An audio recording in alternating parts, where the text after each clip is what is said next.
தூக்கணாங்குருவியும் ஒட்டகச்சிவிங்கியும். படித்தல் படிக்கட்டு, படித்து பார்ப்போம்.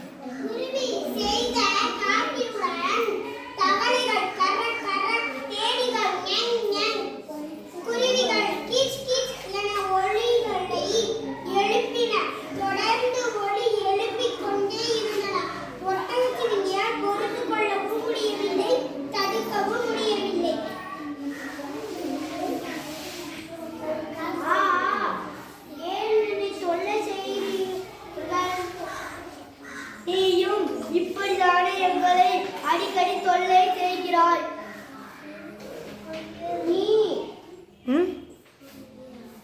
இனி நான் யாரையும் தொல்லை செய்ய மாட்டேன். நீங்களும் யாரும் செய்ய வேண்டாம். சரி, அனைவரும் இனி நண்பர்களாக இருப்போம். தூக்கணாங்குருவி குஞ்சுகளுடன் இருந்தது. குருவி குஞ்சுகள் மகிழ்ச்சியில் கத்தின. ஒட்டகச்சிவிங்கி சத்தம் போடாதீர்கள் என்றது. குருவி குஞ்சுகள் மீண்டும் கத்தின. ஒட்டகச்சிவிங்கி கிளையை இடுக்கியது. குருவி குஞ்சுகள் பயந்தன. தவளை தேனியிடம் குருவி கூறியது.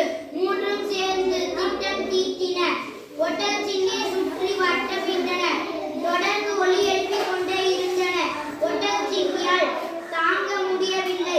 தவறை உணர்ந்து நண்பர்கள் ஆயினர். Very good.